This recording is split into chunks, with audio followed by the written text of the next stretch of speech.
la creatividad. Para iniciar, empezaremos hablando de sus principales autores o representantes, entre los cuales está Margaret, que en 1937 nos dijo que la creatividad es el descubrimiento y la expresión de algo que es tanto una novedad para el individuo creador como una realización en sí mismo. Marx nos dijo que la creatividad es el pensamiento productivo que consiste en observar y tener en cuenta rasgos y existencias estructurales. Él nos dice que es la visión de la vida estructural y no fragmentada. También Paul Schoen en 1952 nos dijo que la creatividad en sentido limitado se refiere a las actitudes que son características de los individuos creadores, como la fluidez, la flexibilidad y la originalidad y el pensamiento divergente. Él nos dice que no es el don de unos pocos escogidos, sino que es una propiedad compartida para toda la humanidad en mayor o menor grado. También Louis Leoux en 1952 nos dijo que la creatividad es un proceso para formar ideas o hipótesis verificables y comunicar los resultados, suponiendo que el producto creado sea algo nuevo. También Hexel en 1952 nos dijo que la creatividad es un proceso de cambio, desarrollo y evolución en la organización de la vida subjetiva. Nos hemos preguntado qué es la creatividad, la que se le denomina también como pensamiento original, pensamiento creativo, inventiva, imaginación constructiva o pensamiento divergente, que tiene como capacidad de crear, innovar, generar nuevas ideas o conceptos, nuevas asociaciones entre ideas y conceptos conocidos, que normalmente llevan a conclusiones nuevas, resuelven problemas y producen soluciones originales y valiosas. La creatividad es la producción de una idea o un concepto, una creación o un descubrimiento que es nuevo, original, útil y que satisface tanto a su creador como a otros durante algún periodo. Este pensamiento original es un proceso mental que nace de la imaginación y engloba varios procesos mentales entrelazados. Estos procesos no han sido completamente descifrados por la fisiología. La cualidad de la creatividad puede ser valorada por el resultado final, y este es un proceso que se desarrolla en el tiempo y que se caracteriza por la originalidad, por la adaptabilidad y por sus posibilidades de realización concreta. Como ya sabemos, el cerebro humano tiene 2 hemisferios con competencias diferentes entre ellos, y parece que esta diferencia de competencias es exclusiva del ser humano. Aunque la creatividad también se da en muchas especies animales, sus cerebros difieren totalmente del nuestro, porque están especializados en dar respuesta a estímulos y necesidades visuales, olfativas, etc.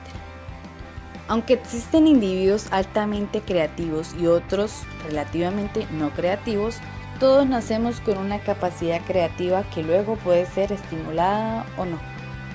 Por tanto, la creatividad puede ser desarrollada y mejorada, como pueden serlo también todas las capacidades humanas. También existen muchas técnicas para desarrollar y aumentar la capacidad creativa.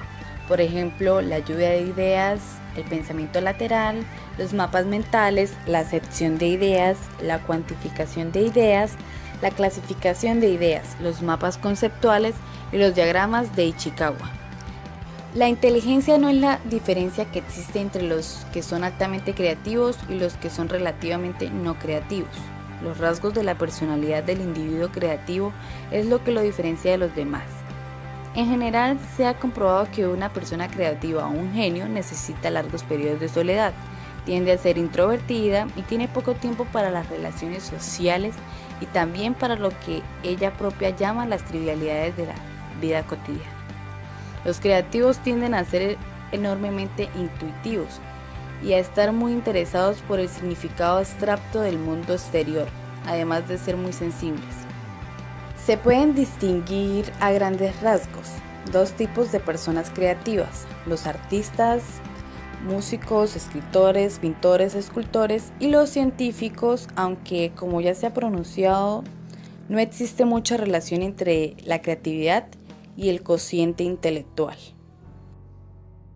La creatividad es una capacidad humana de la que ningún hombre carece, sino que la tiene en menor o mayor potencia y que puede manifestar en cualquier actividad, pero no surge de manera espontánea. La creatividad se puede desarrollar en cualquier actividad. En este caso les hablaré un poco sobre los bloques o dificultades que se presentan al momento de desarrollar o mostrar nuestra creatividad.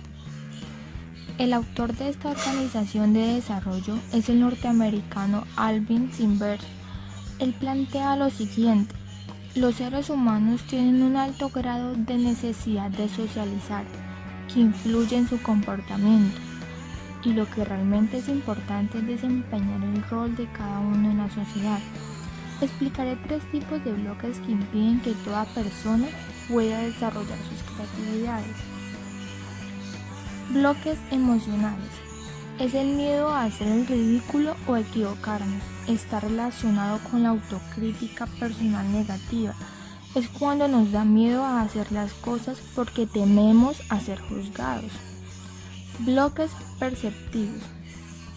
Al percibir el mundo que nos rodea, lo vemos con una óptica limitada y reducida. No demostramos lo que sabemos hacer o nuestros talentos, por decirlo así, porque todo lo que percibimos nos hace sentir inseguros. Bloques culturales. Las normas sociales nos entrenan para ver y pensar de una manera determinada. Este es un factor muy importante, ya que la sociedad es la que nos entrena cómo debemos desarrollar nuestra creatividad. Etapas del pensamiento creativo. Por lo general, se producen 5 etapas durante la resolución creativa de problemas. Primero, orientación. Como primer paso, la persona define el problema e identifica sus dimensiones más importantes. Segundo, preparación. En la segunda etapa, los pensadores creativos se saturan a sí mismos con la mayor cantidad posible de información sobre el problema. Tercero, incubación. En la mayoría de los problemas importantes hay una fase durante la cual todos los intentos de solución serán inútiles. En este punto, la resolución de problemas puede proceder en un nivel subconsciente. Aunque el problema parece haberse anulado, todavía se está cocinando en el fondo. Cuarta, iluminación. La etapa de incubación suele terminar mediante una percepción rápida o una serie de ideas, las cuales producen experiencia eureka, a menudo representada en los dibujos animados, como una bombilla que aparece sobre la cabeza de quien resuelve un problema. Quinta, verificación. El paso final es poner a prueba y evaluar críticamente la solución obtenida en la etapa de iluminación. Si la solución resulta defectuosa, se regresa a la etapa de incubación.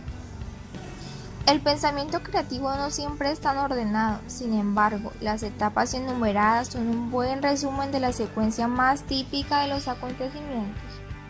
Técnicas para la creatividad. Las prohibiciones de nosotros en cuanto a manifestar nuestras opiniones o sugerencias pueden ser refutadas por medio de algunos métodos de dinámica de grupos, para lo cual se requiere cierta clase de personas dispuestas a aportar nuevas representaciones para la solución de dicho problema.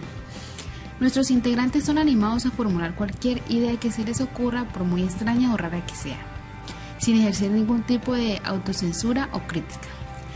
Pondremos como ejemplo a los niños. Los niños no les da miedo mostrar sus trabajos de creatividad, de lo contrario les da mucho orgullo.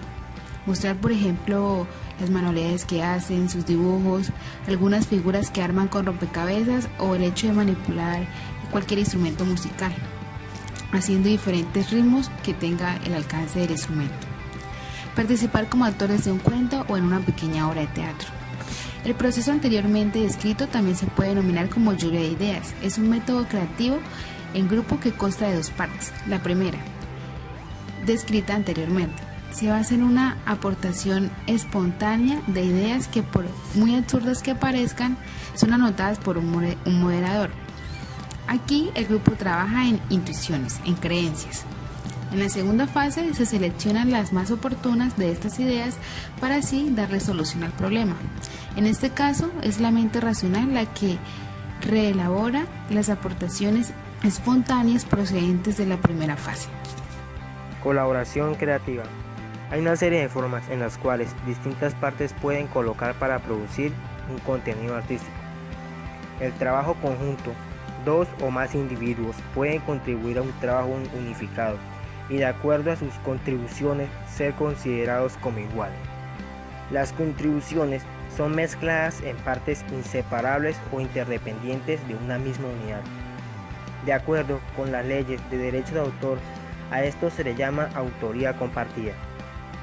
Cada autor puede explotar el conjunto completo sin el consentimiento del resto de autores, con solo el deber de compartir las regalías obtenidas.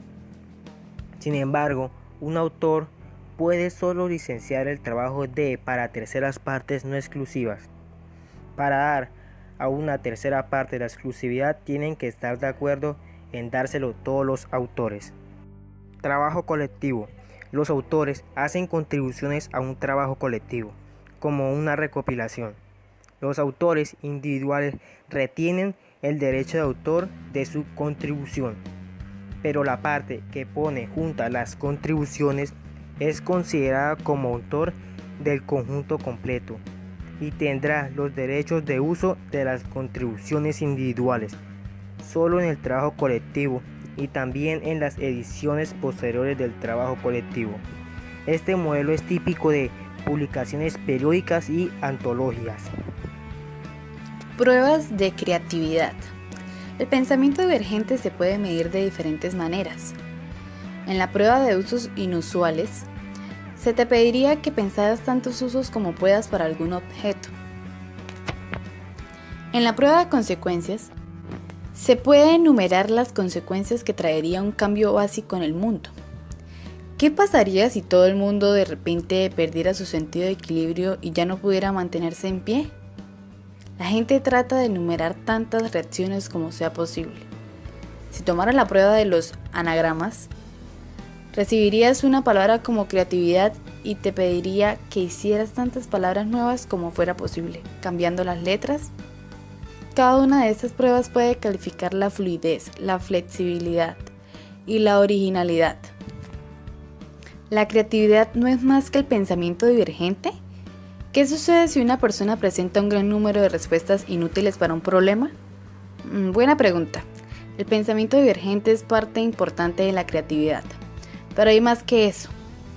Para ser creativo, la solución a un problema debe ser más que nueva, inusual u original. También debe ser alta calidad y relevante para resolver el problema original. Esta es la línea divisoria entre un plan descabellado y una idea genial. En otras palabras, la persona utiliza el razonamiento y el pensamiento crítico para emplear las ideas nuevas una vez que se producen.